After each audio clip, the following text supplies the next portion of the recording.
Welcome to the virtual college fair. Thank you for joining us. Today's session is on CTCL and the liberal arts. A few housekeeping announcements before we get started. You can use the Q&A button on your screen to type your answers to our presenters at any time. Your camera and microphone are off, so the panelists cannot see or hear you. This is just one of the many sessions happening, so be sure to sign up for additional sessions. This presentation is being recorded and will be available within about a week at the same website where you registered. And now I'd like to turn it over to our presenter. Thank you. I'm going to go ahead and share my screen. Hello, good morning, everyone. I hope you're doing well. Thanks so much for joining us on this early morning to start talking about your college search process and colleges that change lives. Today, we're going to really focus on an overview of the Colleges That Change Lives organization. I hope that you're going to be joining several of our colleges for their information sessions that are going to be happening throughout today and the next 2 days. But during this session, we're really going to focus on ways to take some of the stress out of your college search process. We're going to talk about the value of the liberal arts, why you should be looking at liberal arts colleges in general. And we're going to be talking about why a Colleges That Change Lives school might be a good fit for you. I'm flying solo today for this presentation, so if you have questions, please feel free to drop them in that Q&A box that you see, and I will get to all of the questions at the end of the presentation. So to start us off, I just want to tell you a little bit about myself, just so you know who it is that's talking to you in the corner of the screen. So my name's Rachel West. I am on the board of directors for the Colleges That Change Lives organization. I'm also an associate director of admission at Agnes Scott College, which is one of the CTCL schools located in Atlanta, Georgia. We have our presentation later this afternoon if that's something you're interested in, but otherwise we will not be talking about Agnes Scott today. Before I talk about advice for your college search, I want to tell you a little bit about my own personal college search. So I did pretty much everything wrong. I went to a very low income rural high school. My town had less than 3,500 people in it. So not a lot of college going in general. About half of my senior class ended up going to a four-year institution. And most of them were going to schools that were the same 2 or 3, so our large university ofs in the state where I grew up. I had slightly different plans that I wanted. I knew that I wanted to be a little bit close to home because I had family that had health issues and I really wanted to be close to them. But I also knew that I thrived in small classes. I knew that I was more successful when my classes had less than 20 people in them than when I was in my largest high school classes, which were 38, 40 sorts of students. So I was looking specifically at small colleges. And that sort of naturally led to me looking at liberal arts. But there were still too many options. So my parents asked me to limit it down a little, figure out what some of your academic interests are to make sure that the schools that you're looking at have that academic interest. And here's where I made my biggest mistake, which is that I didn't know what I wanted to major in or what career I wanted to go into, like many students in high school. But I was pretty good at science and math, and I had been told that engineering was a safe career. So I started looking specifically for schools with physics and engineering programs. As you can probably guess, I did not go into physics and engineering. It turns out I really like math, except when directions get involved, which is a very important part of physics. So it ended up being a great thing for me that I went to a liberal arts institution because it allowed me the chance to explore and to change my mind about what I wanted to do. I eventually ended up going to Center College in Danville, Kentucky, which is another of the Colleges That Change Lives institutions. And it was really my start to the CTCL journey. So as you can tell, everyone's college search has its ups and downs, and there is not really a magic wand that can make the process easier. There is not going to be a straightforward college search for really anyone. However, my goal today is to walk through some helpful things that might give you some direction to start and to move forward with your college search, and maybe also make it slightly less stressful. That's my overall goal. But I want to start by talking about sort of the elephant in the room. I don't think we can have a college search presentation without talking about how our current situation of COVID-19 might change your college search process. So we're just going to go ahead and get that out of the way up top. So here's a couple of things that are going to look different. Like with everything else, being in a global pandemic will affect your college search in a number of ways. So number one, your transcript might look a little differently than it would have otherwise. So what you will want to know is just in general, what your school did last year. Generally in March is when a lot of schools went completely virtual and had to make decisions about how they were ending out the school year with grades. So schools did a variety of things. Some went to pass-fail grades, some stopped having graded classes in March, some continued with normal graded classes with virtual classes. There was just a variety of ways that schools sort of dealt with that time period. All you need to know is what your school did, so that if a college asks you what a grade means, you know how to explain it. So the other thing that is really, really difficult for students right now is that your ability to take standardized tests is limited. There are some sites where testing sites you just can't get into, or there just aren't any due to safety reasons. You may not feel personally safe going to a testing site to take or retake the standardized test. That is totally fine. What I want to say is that standardized testing is not the end-all be-all of college admissions, and it is particularly not this year. Colleges have recognized that standardized testing is not an easy thing to do right now. So 42, nearly all of the CTCL member institutions are test optional or test blind, which means if you don't send them, we won't look at them. And 2/3 of institutions in the United States have gone test optional either completely or temporarily for this year and the next year, while it is difficult for students to get into testing sites. So just be aware that that taking the standardized test is not the end all be all of getting you into college. One of the sort of positives that have come out of COVID-19 is that schools have really enhanced their online offerings. Schools are offering things like virtual tours, interviews, meetings with students, all of those sorts of things online. Even this program normally happens in person over the summer, and we're doing it virtually. So you have more options than ever to learn about schools that you're interested in without having to pay to visit their campus. So what I really want to stress is that you have those opportunities. The problem is you do have to seek them out. I know we're all suffering a little bit of Zoom fatigue. We're all a little bit tired of being on virtual events. I totally get that. But you have to take these opportunities to learn about colleges where you are. So make sure that if you're interested in a college, you're looking at their options, seeing what kind of opportunities are available, and joining them to learn more. So the other thing I want to say is, I think a lot of people wonder, how is this going to affect sort of my college application? When schools sort of went virtual in March or even virtual this semester, extracurriculars look different. The classes that were available look different. All of these things have sort of changed, and maybe it's changed what you thought your college application was going to look like. So what I want to stress is that one of the things that colleges are really interested in is your ability to deal with challenges. It's why one of the most common application scholarship question is about a challenge that you've overcome. We know this is a big challenge, and how you responded to it says a lot about who you are. Now, what I do want to say about this is you do not have to have responded to COVID-19 by setting up your own research project in your kitchen that's won a huge prize award. That is not what I mean by how you responded to it. Big kudos to people who did do that. The thing to remember is that we are all going through this together. I, as a college admission counselor, I read applications. I have been at home since March. I have not been on my campus.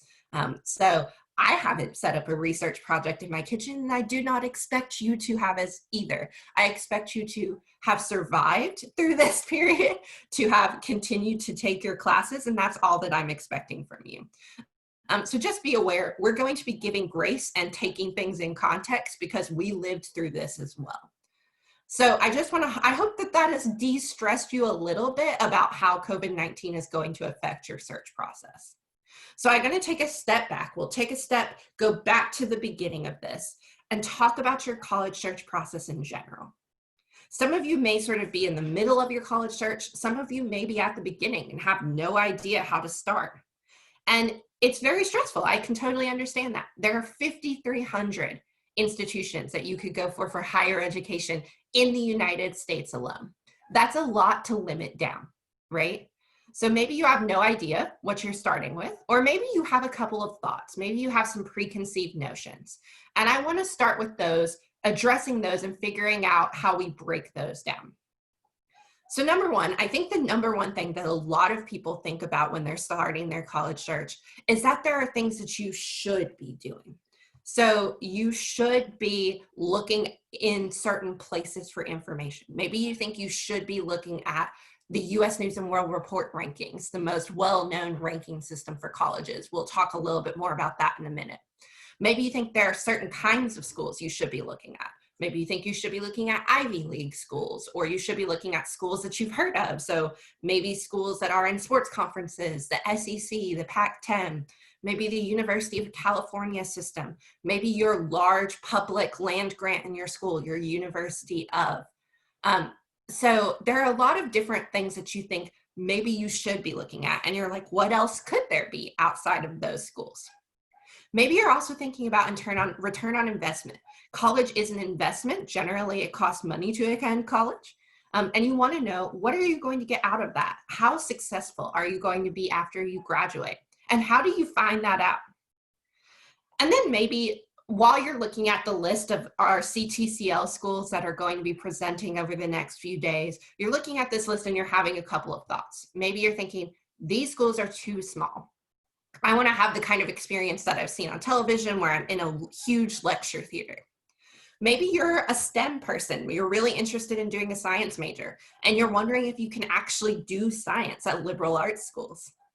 Maybe you're thinking, one of my personal favorite thoughts, it's a liberal arts school, so these schools are only for liberals. And maybe you're looking at the list and you haven't heard of any of the schools. And you're thinking, no one has heard of any of these schools anywhere, ever. I certainly was thinking that when I applied to Center College. As one of my friends once told me when I told her where I was applying, Center is not a college, that is a direction.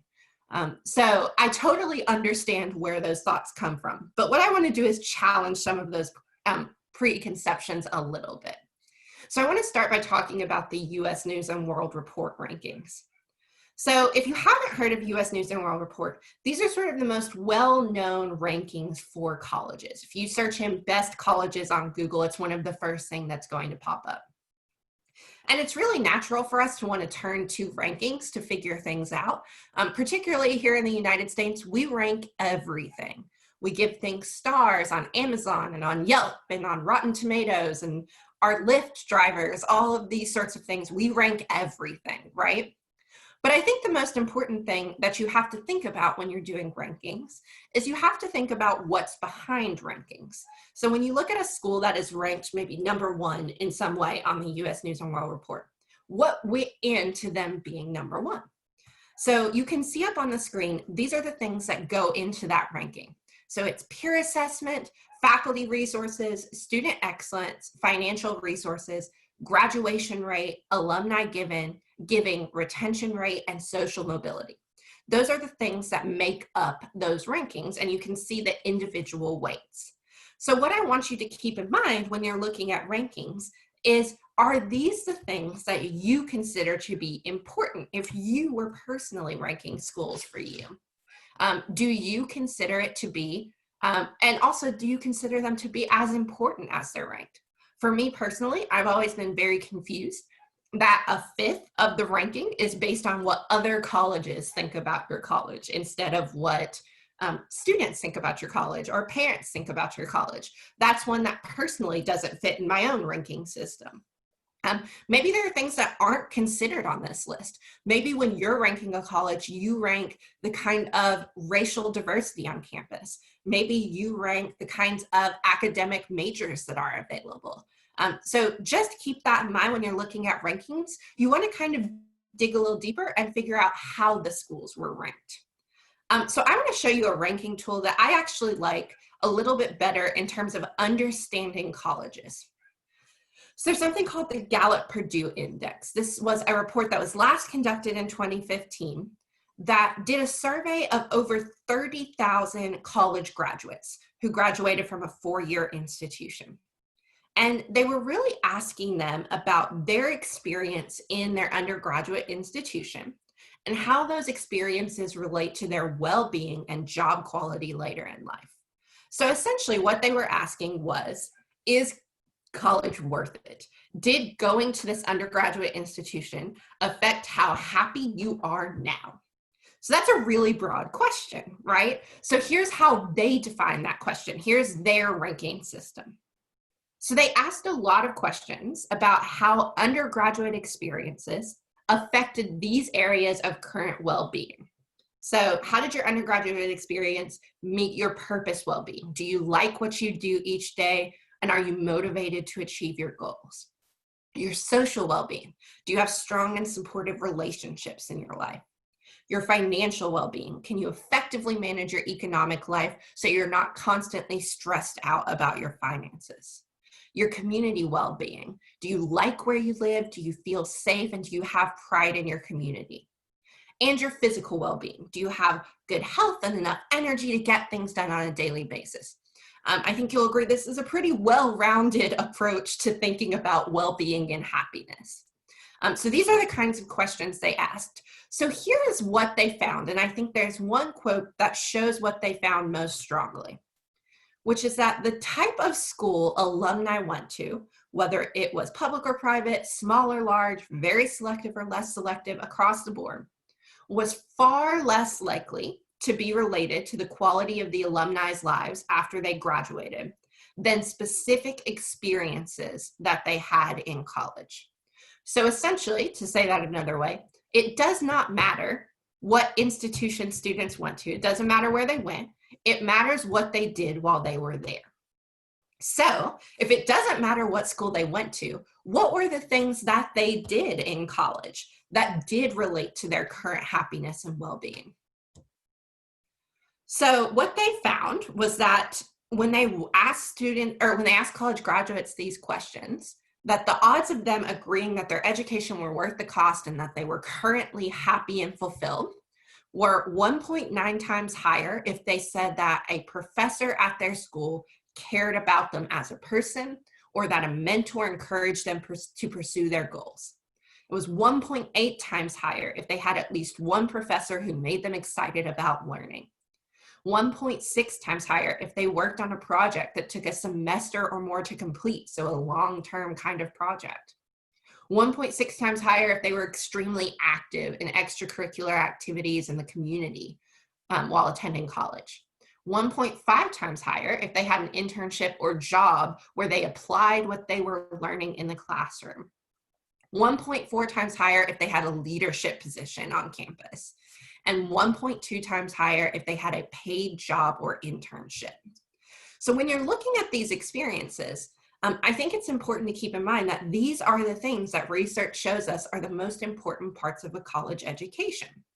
And one of the ways that you kind of want to think about this is when I'm looking at colleges, trying to decide what colleges are right for me, I should be trying to figure out if colleges are going to let me have these experiences that are going to make me happy and more successful later in life. So maybe you're going to ask some of these questions. You're going to ask questions like, do professors care about individual students? Is mentoring valued?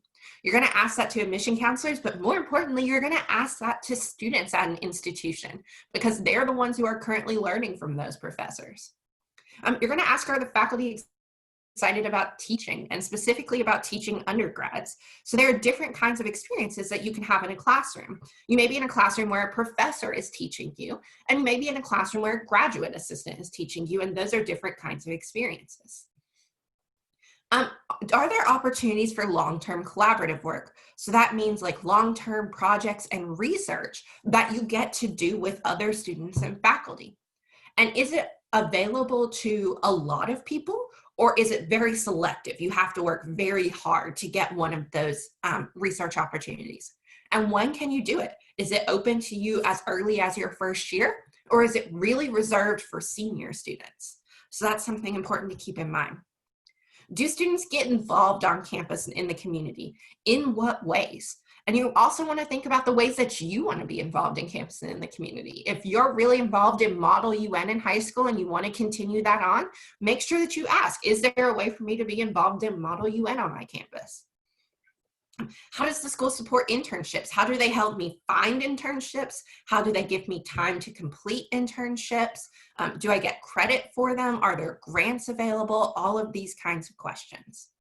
Are there opportunities for leadership? And are there opportunities for leadership for everyone? So for example, all of us knows that student at our high school who is the president of 30-something clubs. If you do not know that student, congratulations, it's probably you.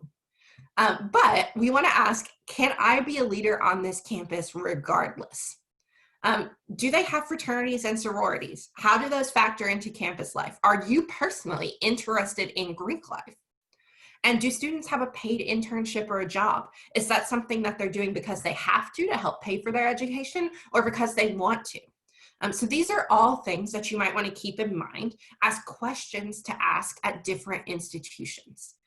So if you want, maybe take a picture of this screen, and if you're going to some presentations later today, ask these questions or see if they answer them along the way. I think that's a great way to get started in these info sessions. So now I want to go into talking about liberal arts. So one of the great things about liberal arts colleges is, in general, one of the things that liberal arts is known for are those things that I talked about earlier, those engagement points, your professors knowing you because you're small, being involved in research early in the first year. Those are all things that, in general, liberal arts colleges are known for. But I think in general, often in the media, liberal arts colleges can get a little bit of a bad rap. The value of a liberal arts degree is really called into question. And what I want to talk a little bit about is what liberal arts colleges are made for. So liberal arts are really based on skills. It's based on you having certain skills regardless of what major or minor program you actually go into. And what those skills do, one of the things that we're really focused on, is preparing students for the jobs of the future, including those that don't even exist yet. If there are any parents here, you can probably think of a lot of jobs that currently exist that didn't exist when you were in high school. So the focus is really on preparing students for skills that last an entire lifetime. So the skills that liberal arts colleges really focus on are creative thinking, collaborative work, the ability to work in a team, interdisciplinary thinking. Are you able to look at things from a STEM perspective and a humanities perspective? Leadership and the ability to follow and to know when to follow. Communication skills across the board, in person, in writing, one-on-one, small groups, large groups, all over. Data analysis and complex problem solving. So I want you to keep these skills in mind as I go through the next things. These are what liberal arts colleges teach. And what we have found is these are also the skills that employers endorse. So the Association of American Colleges and Universities asked a large number of employers what skills colleges and universities should place more emphasis on. And what they found was employers said that the most emphasis should be placed on critical thinking, complex problem solving, communication, application of knowledge and skills in real world settings, the ability to evaluate information from multiple sources, and innovation and creativity. So if you think back to those last slide, a lot of those skills really overlap. And not only do employers endorse those skills, but they really look for them when they're hiring. So the Committee for Economic Development asked employers, what are the skills that you look for when you're hiring an applicant that are essential to them being hired? And the top 5 essential competencies were teamwork, problem solving, the ability to work with others of diverse backgrounds, critical thinking, and oral communication. And again, you can see that those really overlap with the kinds of things that are taught at a liberal arts college. So earlier I talked a little bit about return on investment. It's an investment to pay for college. How do you know that it is going to pay off? So the Georgetown University Center on Education of the Workforce actually did a great long-range study where they looked at different colleges and specifically at liberal arts colleges to see what kind of preparation they had for over a long period of time. So this is actually looking 40 years out, over 40 years once students enter the workforce and move forward. What is the actual return on investment of a liberal arts degree? And what they found was that the median ROI of liberal arts colleges is nearly $200,000 higher than the median for other colleges. And the 40-year median ROI of liberal arts institutions is actually slightly higher than those of 4-year engineering and tech colleges and 4-year business and management schools. So liberal arts education is not about grad school or that first job. It's about preparation for an entire lifetime of success.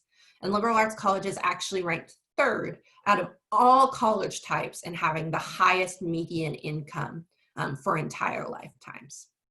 So that is why we think liberal arts are such an important investment, such a great thing for students who are interested in having a great college experience and being set up for the next steps in their future. So how do we do that? How do we help students with that?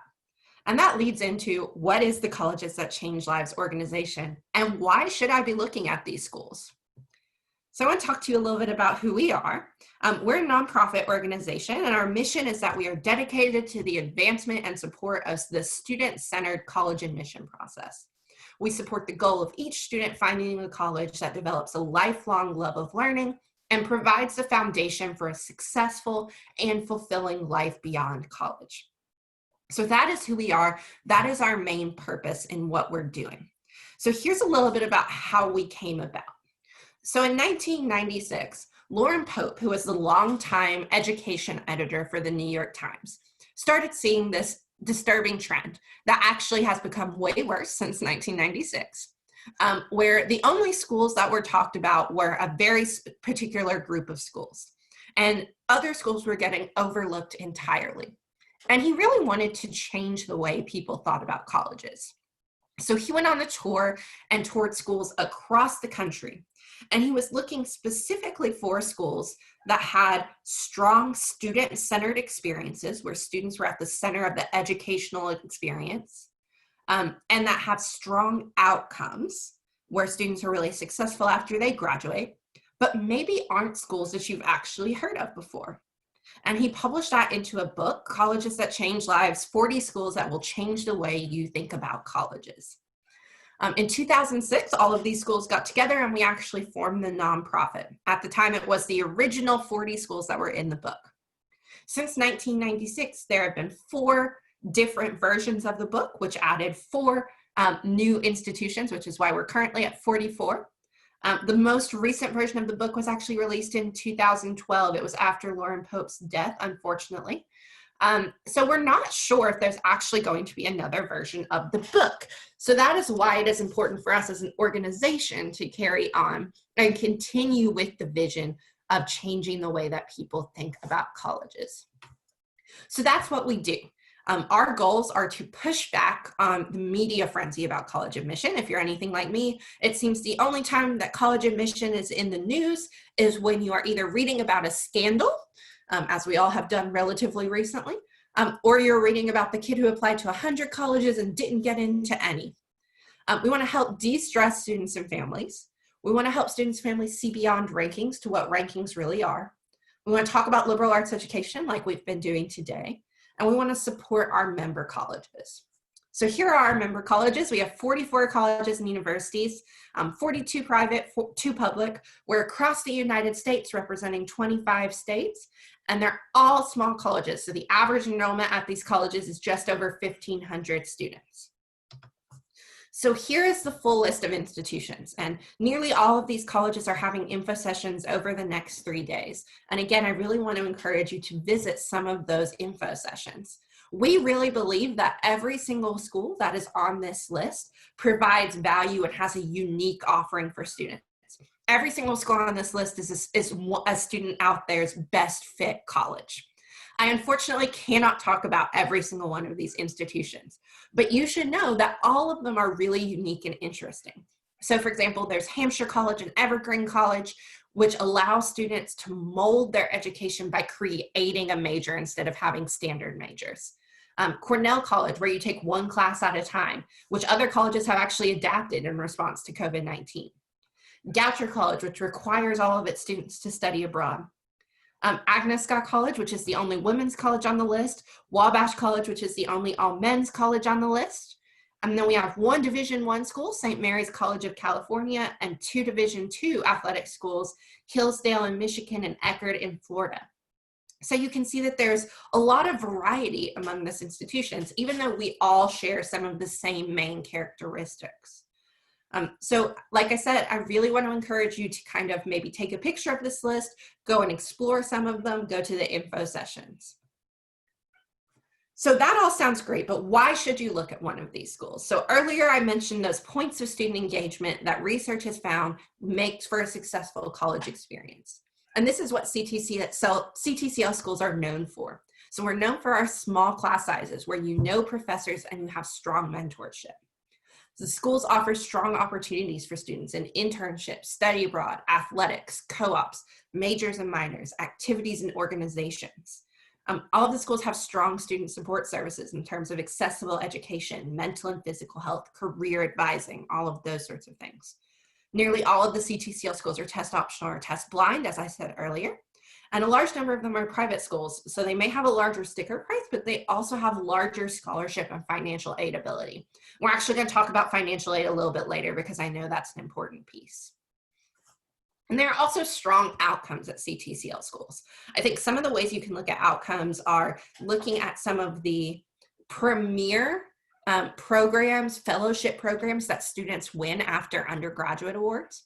So Fulbright Scholars, which offer research, study, and teaching in 140 countries to recent graduates, those are really a premier scholarship. In 2019, 42 of the Fulbrights came from CTCL schools, and 26 of our institutions were cited as top producers of Fulbright Scholars. Watson Fellowships, which are grants for independent exploration outside the United States, we had 6 in 2018. Gilman Scholars, which is a grant program that gives lower income students the ability to study abroad, 32 in 2018, 2019. And 3 of our schools were top producers of Peace Corps volunteers in 2020. So let's sort of talk about all of these outcomes. Why does this matter? So here's the thing that I want to say. When we talk about institutions, we often hear about the colleges where they reject the majority of students that apply.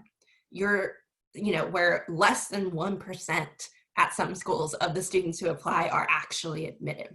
What I want you to know is that is not the reality at most colleges in the United States. The average admission rate to CTCL schools is 65%, and that is the national average for four-year colleges and universities. So just keep in mind that it is not where you are going. It's not a question of whether you're going to get in. You are going to get into a good college. It's the question of where will you go and what happens while you're on campus. So that is important to keep in mind. I also just want to take a moment to pause because I think one of the things that's also important when you're looking at schools is you consider all of the various identities that you might be bringing in with you to the college search process. So I've sort of sorted through a few. If you're a first generation student, I want to encourage you to look for schools that have strong support groups for first generation students on campus. One of the great things about working with liberal arts colleges and CTCL schools, because we're smaller, admissions counselors are able to spend more time talking to students. So for example, I'm able to talk to all of my students about their financial aid packages. I set up individual appointments. So that's one of the great things about working with CTCL schools if you're a first generation student. If you're a student who identifies as BIPOC, you may specifically want to make sure that you're looking at the ethnic and racial breakdown on campus so that you want to know what kind of comfort level are you going to be in? Are you going to be the only student who identifies as BIPOC at a predominantly white institution? So that's an important thing to keep in mind. If you are a student who's wondering, how am I going to pay for college? It's also important for you to keep in mind that you're looking at schools that have strong scholarship programs that are able to meet need. So if any of these things apply to you, I've went through some of the CTCL schools and looked at ones that you may specifically want to look at. Maybe you want to take a screenshot of the screen, whatever works best for you. I also want to talk about financial aid, because one of the common misconceptions about liberal arts institutions is that they are too expensive. People see the sticker price and they get a little shocked. What I want you to keep in mind, as I said earlier, because most of the schools are private institutions, we generally have larger abilities to give scholarships and financial aid. So here's a couple of things to keep in mind about financial aid. There are many different financial aid forms. So you're going to want to check with the schools that you're applying to see which one they use. There's the FAFSA, which is the one that most people have heard of, the CSS profile, which is slightly more in depth. Some institutions might have institutional specific forms. That happens at a lot of larger institutions. And then international students sometimes have specific extra financial aid applications. There are also some other aid opportunities if you're applying to schools within your state. You may need to do specific things to get those opportunities. And we also always tell people, look at outside scholarships. I want to give a special plug. We at CTCL actually offer a scholarship to students going to CTCL institutions. The application for that generally goes up early in the next year. So if you are looking at a CTCL institution, keep that in mind. There are different types of financial aid, right? So there's gift aid, which are things that you receive that you do not have to pay back. So scholarships and grants from federal, state, and institutional. Keep in mind that a lot of schools give institutional financial aid, which is just financial aid from the college instead of from the federal government or state government. And then there's self-help aid, which is things like work study where you earn money or loans where you borrow money. But keep in mind that among all the CTCL schools and also among every college in the country, every institution has its own policy, and deadlines do matter. So if you're a spreadsheet kind of person, if you're a Post-it note kind of person, whatever works best for you, when you're applying to colleges, make sure that you have a system for keeping those deadlines in mind. So I want you to keep these couple of things in mind when you're thinking about financial aid. There are less than 100 schools in the country that meet full need. So you want to make sure that you're applying early and looking for all of your options in terms of financial aid and scholarships. So a lot of times, if you want to get the most generous package, your most generous financial aid packages are going to go to those students who are above average academically. And institutional priorities can affect how aid is distributed. And there's also going to be the impact of COVID-19. So for example, when we're looking at financial aid, we're looking at your last tax year. You fill out taxes most recently for the 2019 tax year, right? But you're going to be going to college in 2021 if you're a senior currently, which means that your taxes do not have any impact from COVID-19. So there may be a difference in between what, for example, the federal government thinks you can pay for college and what you actually can pay for college now. If that is the case for you, I want to encourage you to be in touch with your admission counselor and ask them what they can do to help you. A lot of times there are ways in which you can appeal your financial aid package to make it more realistic for the way that things are now. And then I just want to give a few advice and next steps. So if you go to our website, ctcl.org, we have a search tool where you can search through that full list of CTCL colleges I gave you. If you want to make sure that you only want to look at the schools that are in the Southeast United States that have a physics program, you can put that in and it'll show you all of the CTCL schools that meet your requirements. Then join those schools for information session throughout the next 3 days. I want you to have conversations with the people that are important to you, your family, your friends, about your college search process. But I also want you to schedule times to do that and times to not do that. Maybe you talk about college search on Tuesday nights, and outside of Tuesday nights, or when you're in the car or wherever it is a college search free zone. You need times to be away from the process. I want you to reach out to admission counselors. It can be a little bit scary. You don't know us, but I do want to say we love to get your questions. And I like to think we're relatively non-threatening. I don't think I'm very threatening. So please reach out to us, email, phone call, text message, whatever works better for you. If you are a senior, start keeping track of your deadlines and checklists for schools, financial aid, scholarships, all of those sorts of things. Talk to your support systems about your next step. Talk to your high school counselors about what you need to do next. Talk with your family about what you need to do next. And look at the resources that CTCL schools have virtually. So for example, I know many schools are having application workshops. My own school has an essay workshop that's up on YouTube that you can get help with your essay, all of those sorts of things. So look at the resources that are available to you for free. And then when you're ready, apply to colleges and we'll move forward from there. So that is the end of my presentation today. I have all of my contact information up on the screen. Should you have any questions, you can always email me with questions about colleges that change lives or any of the schools. I'm happy to get you in touch with various schools. And you can see all of CTCL's information up on the screen as well. So I want to turn it over and see if any questions have been asked. So if there have been any questions along the way that I did not answer, please feel free to go ahead and drop those into the Q&A box. And I'm looking at the box right now. So one question that we've been asked while you're asking your other questions, we have just about 5 minutes in terms of questions, is about the liberal arts process in general, and particularly liberal arts and STEM. So if you are a STEM major, you are interested in going into science, technology, engineering, math, any of those fields. Liberal arts is actually a great place to get involved in the STEM fields. So for example, a lot of times at liberal arts institutions, as I was mentioning earlier, you're able to get involved in research and collaboration with faculty very early. At most of the CTCL institutions, research can start as early as your first year. So if you're interested in science, that can be a big boon. The other thing is that liberal arts institutions are very well known for high acceptance rates into graduate school programs, and that does include medical and law school programs.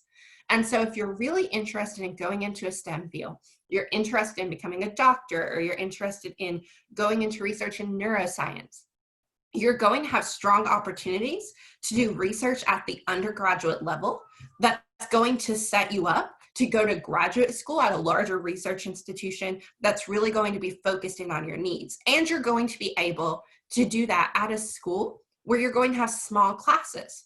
So for example, at the largest CTCL institutions, the average class size is 20.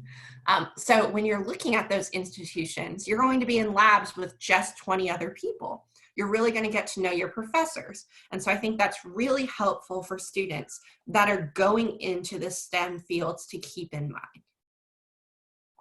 Let's see. So next question is about one of the slides that I had earlier about, the identities, the ways in which your identity can come into the college search process. And it was about racial and ethnic identities and BIPOC. So I think it's important when you are thinking about that. If you're a student who identifies as a student of color, you have many ways in which you can have your college experience across the board. You can have a college experience where everyone looks like you. You can have a college experience where you are one of the few who looks like you on campus, or you can have a college experience where there's a variety of ethnic and racial groups on campus. So it's part about what you kind of experience you are interested in. So it's looking at the racial and ethnic diversity of campus and the other kinds of diversity. Maybe you're interested in going to a campus that has a wide range of political opinions. Maybe you're interested in going to a campus that has a wide range of religious diversity on campus. Look into those kinds of conversations, talk to students about what their experiences have been. I think that's a great way to kind of get started in figuring out whether you're going to be comfortable on a campus. Because at the end of the day, if you're not comfortable on the campus as a person, you are not going to have a good experience as a student. So it doesn't look like we have any more questions, and we are approaching the end of our time together. So I just want to say, sort of as a wrap up, as I said, you have all of the contact information for both me and the CTCL organization. Please feel free to reach out and to join us throughout the rest of the weekend to learn about the wonderful institutions that make up CTCL. And otherwise, thank you so much for joining me this morning. Thank you. Thank you for your time and for sharing such insightful wisdom with our attendees. And thank you for joining us today. When you close this window, there will be a link to a very quick 4-question survey. We'd appreciate any feedback you can provide. And also, this was just one of the many sessions being hosted, so be sure to sign up for additional sessions. And in about a week, you'll be able to find the session's recordings as well as all other session recordings at the same place where you registered. So thank you again for your time and have a great day.